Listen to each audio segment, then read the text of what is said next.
এক পার্টির ভিডিও এখন পর্যন্ত আপনাদের সাথে শেয়ারই করতে পারলাম না। সামনে আরেক পার্টির আয়োজন চলছে, কি হতে যাচ্ছে এবং কি আপনাদের সাথে শেয়ার করব সব কিছুই জানতে পারবেন এই ব্লগে। সো না টেনে পুরো ভিডিওটি দেখবেন, আশা করছি আপনাদের খুব বেশি ভালো লাগবে। হ্যালো এভরিওয়ান, আসসালামু আলাইকুম। কি অবস্থা, কেমন আছেন আপনারা সবাই? দিনকাল কেমন যাচ্ছে? সবাই কি সুস্থ আছেন নাকি? অবশ্যই কমেন্ট করে জানাবেন। যাই হোক, ভিডিওটা তো অনেক দিন এই প্রোগ্রামটা করেছিলাম স্কুলে, আমরা সব গার্ডিয়ানরা মিলে আমাদের তরফ থেকে এই আয়োজনটা ছিল। সামনে স্কুল থেকেও বড় একটা প্রোগ্রামের আয়োজন করতেছে, ইনশাল্লাহ ওইটা তো সবাই অংশগ্রহণ করব এবং আপনাদের সাথে শেয়ার করব কতটা মজা করি আমরা একসাথে হলে। বাচ্চারা সবাই ক্লাসে ছিল, কারণ বাচ্চাদের ক্লাস হবে ছুটির পরে, তারপর মেন খাওয়া দাওয়ার যে আয়োজনটা সেটার প্রিপারেশন ছিল। তাই আমরা সবাই বাচ্চাদেরকে রেখে 2 ঘন্টা একদম ভালো মতো এনজয় করে নেই, আড্ডা টাড্ডা দিয়ে নেই। সব গার্জিয়ানদের সাথে আন্তরিকভাবে ছবি তুলি, তারপর ভিডিও টিডিও করি, একসাথে নাচ গানা করি, সবাই চা নাস্তা, তারপর একটু সিঙ্গারা পার্টিও করি। যাই হোক, ছোটোর মধ্যে আয়োজনটা খুব বেশি ভালো লেগেছে এবং আমরাও সবাই খুব বেশি মজা করেছি। ওই দিন আবার আমরা 6 বান্ধবী একসাথেই ছিলাম। আমার এক বান্ধবী আসে নাই, ওকেও ফোন দিয়ে আমরা নিয়ে এসেছি যে আসো আমাদের সাথে দেখা করে যাও। তারপর সবাই মিলে মজা করে আড্ডা টাড্ডা দিলাম, অনেকক্ষণ কথাবার্তা বললাম, ছবি তুললাম, ভিডিও করলাম। তারপর বাচ্চাদেরও ছুটি হয়ে যায়, বাচ্চাদের সাথে মিসদেরকে একটু ছবি তুলে দিলাম, তারপর ভিডিও টিডিও করে দিলাম। সব গার্ডিয়ানরা মিলে আমরা খুব মজা করে ডান্স করি, তারপর টিচাররাও আমাদের সাথে থাকে, খুব বেশি আনন্দ হয়েছিল। তারপর আবার স্কুল থেকেও ক্লাস পার্টির একটা আয়োজন করা হচ্ছে, ইনশাল্লাহ ওইটাতেও খুব বেশি মজা হবে এবং আমরা সবাই সুস্থ থাকলে সেটাতে অ্যাটেন্ড করব। তারপরে এই তো আমাদের নাচ গান শুরু হয়ে গিয়েলো।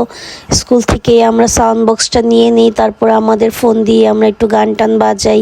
এই আপুরা খুব সুন্দর করে ডান্স করতেছিল, ওরা পিপলের গার্ডিয়ান। যাই হোক, আমরা সবাই আনন্দ করেছি, আমি ওদের সাথে যোগ দিয়েছি, একটু ডান্স করেছি। আমার ফ্রেন্ডদেরকে ডাকতেছিলাম যে আয় তোরাও আমরা একসাথে নাচি, কিন্তু ওরা একটু লজ্জা টজ্জা পাচ্ছিল। যাই হোক, তারপর সবার সাথে একটু আনন্দ করলাম। এখানে খুব সিম্পলিভাবে সুন্দর করে সাজিয়েছে দ্য গার্ডিয়ান পার্টি লিখে, যারা আয়োজনের মেনে ছিল তারাই এগুলো করেছে। তারপর শেষে খাবার দাবার নিয়ে আসে, ভেবেছিলাম সবাই একসাথে বসে খাবার এনজয় করব, কিন্তু বাচ্চারা তো ক্লাসও করে এবং বাচ্চারা খুব বেশি টায়ার্ড হয়ে যায়, ওরা আর থাকতে চাচ্ছিল না। তারপর খাবার টাবার নিয়ে যার বাসায় যাওয়া হয়। যাই হোক, এই তো খুব মজা টজা করে নাচ করতেছিলাম আমি ওদের সাথে, একসাথে থাকি, সব সময় কথাবার্তা হয়, দেখা হয়, সবাই খুব বেশি আন্তরিক, তাই তো এত সুন্দর একটা প্রোগ্রামের আয়োজন হয়।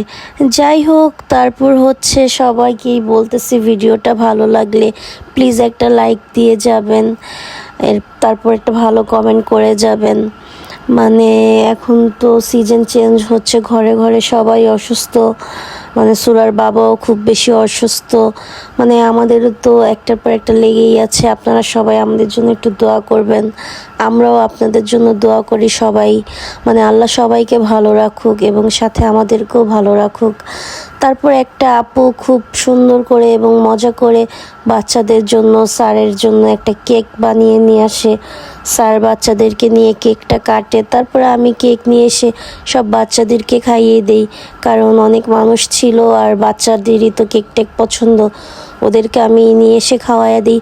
তারপরে তো খাবার টাবার চলে আসে, যে আপুটা খাবারের আয়োজনে ছিল সে খাবার টাবার নিয়ে চলে আসে, কিন্তু অনেক লেট হয়ে যায়, বাচ্চারা চাচ্ছিল না যে ওখানে বসে খাবে আর কিছু। তারপরে আমরা যে যার মতো প্যাকিং করে খাবার টাবার নিয়ে চলে যাই, স্কুলও পুরো ফাঁকা হয়ে যায়, সবাই চলে গিয়েছিল। যাই হোক, আমার অনেক ঠান্ডা লেগেছে, গলা ঠান্ডা কাশি, তারপরেও আমি ভিডিওটা দিচ্ছি। ভালো লাগলে প্লিজ একটা লাইক দিয়ে দিবেন। তারপর সুরামণিকে বাসায় নিয়ে দুপুর টাইম হয়ে যায়, আমি ওকে খাবারটা দিয়ে দিই যে খেয়ে নাও।